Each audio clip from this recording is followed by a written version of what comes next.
Bonjour à tous, ici Kevin pour l'Histoire en bref.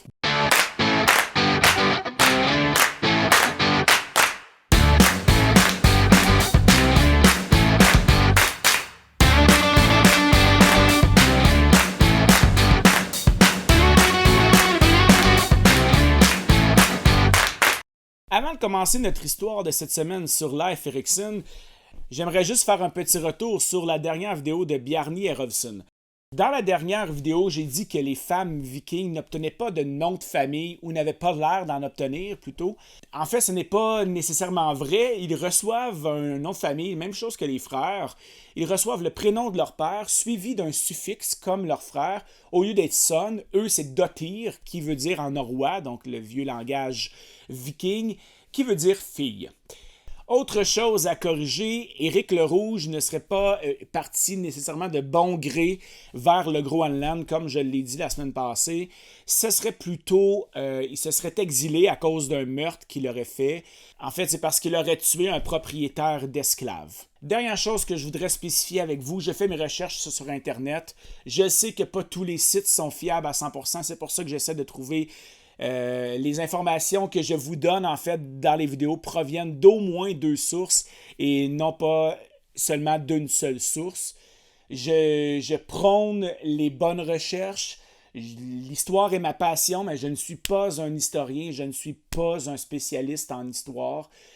Donc, s'il vous plaît, je ne suis pas infaillible. Si vous avez des commentaires, je prône les commentaires respectueux et constructifs. Et si vous avez à ajouter de l'information, n'hésitez pas à aller dans les commentaires et à ajouter l'information qui me manque. Parce que vous allez voir, surtout lorsque je parle des Vikings, il y a des trous à des places où est-ce que je n'ai pas réussi à trouver de l'information fiable. Sur ce, Leif Erikson. Leif Erikson est important dans l'exploration de l'Amérique parce qu'il serait le premier Européen à avoir mis les pieds sur les côtes est de l'Amérique du Nord. Leif Erikson, ou Leif le Chanceux, serait né autour de 970 en Islande. Il aurait eu ce surnom pas à cause de sa chance en tant que telle, mais plutôt parce qu'il était capable de créer sa chance, sa propre chance à lui. Je vous expliquerai plus loin pourquoi il a eu le surnom de Leif le Chanceux.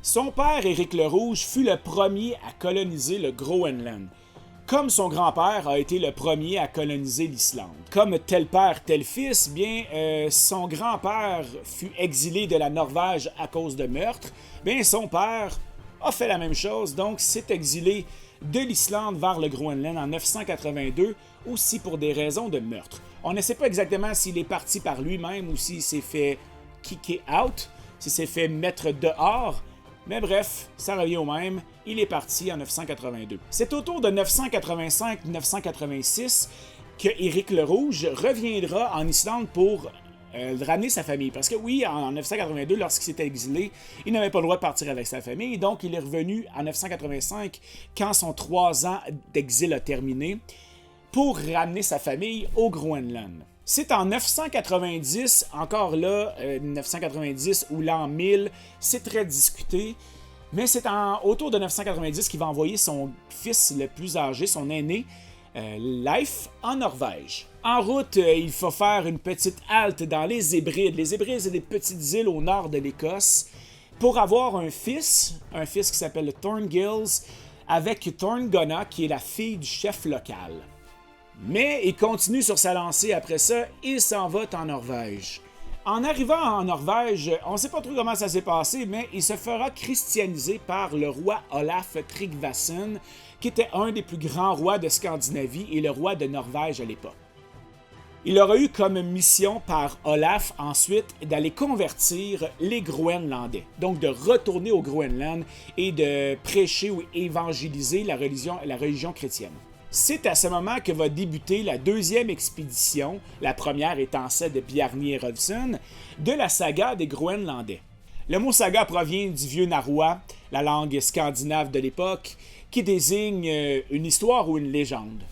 Faut pas oublier que les sagas étaient orales à l'époque, donc il n'y avait rien d'écrit. Ça sera vraiment plus tard, aux alentours de 1300 ou 1400, où est-ce qu'on va se mettre à les écrire. Mais mis à part ça, toutes ces histoires-là sont racontées oralement. Lors de son voyage de retour vers le Groenland, Leif aurait lui aussi dérogé de sa route et aurait aperçu des terres fertiles qui ne correspondaient pas au Groenland. Il choisira quand même de revenir au Groenland puisqu'il était en mission de christianisation. Dans sa mission de christianisation, il aura un allié important qui sera sa mère, qui l'aidera à construire une église près du village. Son père, de son côté, Éric le Rouge, n'était pas vraiment content du changement de religion de son fils. Il ne voulait pas que son fils impose ses valeurs sur sa communauté. Même avec ces divisions-là, Leif et Éric, son père, après avoir appris l'histoire de Bjarni Erovsson, le père et le fils vont choisir de partir en exploration vers l'ouest. Cependant, avant de partir, Éric va avoir un accident, donc le père va avoir un accident de cheval. Donc il va refuser de partir en voyage pour cause de superstition, j'imagine. Mais Leif, de son côté, lui, est déjà prêt à partir. Donc lui et 35 autres marins vont partir à l'aventure. Il y aura 3 régions importantes explorées et nommées par Leif Erikson. Son voyage va commencer vers le nord. Il va arriver à Helluland, aujourd'hui la terre de Baffin, qui voudrait dire la terre aux rochers plats. Bon, c'est bien beau des rochers, là, mais il n'y a pas grand-chose à faire, pas grand-chose à cultiver. On cherche des terres avec des pâturages, on cherche des endroits où est-ce qu'on peut faire pousser du blé. Ou encore mieux, faire pousser des vignes. C'est à ce moment-là qu'il va continuer sa route vers le sud. Il va arrêter à Markland. Markland, ça veut dire la terre aux forêts. On pense que ça se trouve autour du Labrador. Et puis, encore une fois, un peu trop au nord, fait un petit peu trop froid. Pas grand air fertile. À part des arbres, il n'y a pas grand-chose. On continue notre voyage vers le sud. C'est à ce moment qu'il va arriver à Vinland ou à Winland. Tout dépendant de l'interprétation de la source que vous avez. Si on prend le vin en vieux narrois, ça veut dire des pâturages ou des fermes. Et si on prend le win en vieil anglo-saxon, ça veut dire du vin. Donc, peu importe, il recherche du pâturage ou des vignes. Donc, on a trouvé l'endroit. Selon l'encyclopédie britannique, c'est à ce moment-là que Leif aurait créé son camp de base, qu'il aurait appelé les Leif Budir, donc les maisons de Leif. Cet emplacement-là est encore controversé aujourd'hui, mais la plupart des sources disent qu'il s'agit en fait de Lens-aux-Meadows. Lens-aux-Meadows se trouve au nord de Terre-Neuve. C'est à ce moment qu'il va appeler cet endroit-là Vinland à cause de ses pâturages et de nombreux vigniers. Quelques sources vont dire qu'il y avait très peu de vignes à cette époque dans cet endroit-là, donc on pense que Vinland se trouverait peut-être plus au Nouveau-Brunswick ou en Gaspésie encore dans la région du Québec. Bref, si on se fie à la plupart des sources, on se trouve à Lens-aux-Meadows. En fait, cette information-là ça va commencer aux alentours de 1914 où on va trouver les premiers articles sur la possibilité d'anciens villages scandinaves à Lens-aux-Meadows. Autour de 1960 à 68, les archéologues Helge et Anne Ingstad vont retrouver des ruines vikings à Lens-aux-Meadows, au nord de Terre-Neuve, lors des premières fouilles archéologiques, ce qui pourrait représenter les camps de base de Leif Erikson. C'est en 1978 que Lens-aux-Meadows va devenir le premier site de patrimoine mondial de l'UNESCO. On revient autour de l'an 1000. C'est en revenant vers le Groenland que Leif le Chanceux va obtenir son surnom de Chanceux.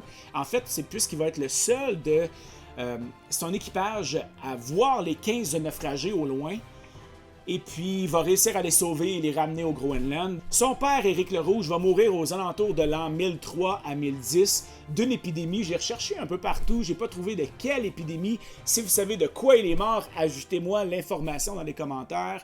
Et s'il vous plaît, la source, parce que, c'est pas que je vous fais pas confiance, là, mais des sources en commentaire ou en blog, j'en ai vu. Donc, s'il vous plaît, ajoutez-moi une source fiable et puis ça serait super. Leif prendra alors à ce moment-là le pouvoir au Groenland, ce qui fera en sorte qu'il n'aura plus vraiment le temps de voyager et d'explorer. Pour continuer le rituel familial, sa sœur Freydis Eriksdottir et son frère Thorvald Eriksson vont accompagner un homme qui s'appelle Thorfinn Thordarson, plus connu sur le surnom de Karlsefni, qui signifie homme véritable. Là, encore une fois, je ne sais pas c'est quoi un homme non véritable, mais bon. Pour une autre expédition vers Vinland. Ils rencontreront des peuples autochtones, ça sera beaucoup plus concret que dans le voyage de Life. Il y aura des échanges avec les peuples autochtones. On pense que ce seraient des Micmacs ou bien des Inuits, tout dépendant où est-ce que se situent ces rencontres-là. Ils les appelleront des Scalingar ou Scalingjar. Bref, je suis pas très bon avec la prononciation norroise. Ce que ça veut dire, c'est des petits hommes déformés. J'imagine qu'ils ont gardé ce surnom-là pour eux parce que la relation au tout début était assez bonne avec les peuples autochtones. Ça va être après quelques semaines que ça va se gâcher. Il y aura plusieurs combats qui vont commencer entre les deux nations. Dans un des affrontements, le frère de Life, Tonvard, va y laisser sa vie et c'est sa sœur Freydis qui prendra la relève familiale. Je pense que ça vaut la peine de parler un petit peu de la sœur de Leif Erikson, Freydis Eriksdottir, puisqu'elle est mentionnée dans deux sagas vikings, la saga des Groenlandais et la saga d'Éric le Rouge. Et comme je l'avais mentionné dans l'autre vidéo, c'est assez rare qu'on parle des femmes chez les Vikings, donc je pense que ça vaut la peine d'en parler un petit peu. Dans les deux sagas, elle paraît comme étant une femme forte, même plutôt violente.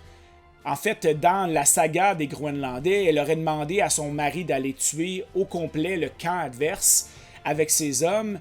Elle aurait demandé ou elle aurait menacé, on ne sait pas trop. Là. Bref, son mari l'aurait fait, il aurait été tué le camp adverse au complet. Dans la saga d'Éric le Rouge, selon le livre Vinland Sagas de Magnus Magnusson et Herms Paulsen, Freydis, enceinte de 8 mois, aurait dit lors d'un combat avec les peuples autochtones: « Pourquoi fuir ces créatures sans valeur? Des hommes robustes comme vous devriez être capables de les abattre facilement comme du bétail. Donnez-moi une arme, je sais que je pourrais me battre mieux que vous. » Wow, ok. C'est à ce moment-là qu'elle a pris une épée, enceinte de 8 mois toujours, pour aller combattre les peuples autochtones. Elle aurait été responsable du retrait des Autochtones, toujours selon la saga. Wow. Vous comprenez que je pourrais faire une vidéo complète sur elle, ce que je ferai sûrement dans le futur, mais pour l'instant, c'est pas la raison de la vidéo aujourd'hui. Selon plusieurs sources, il y aurait eu d'autres expéditions vers Vinland. Cependant, très peu d'informations proviennent de ces expéditions-là.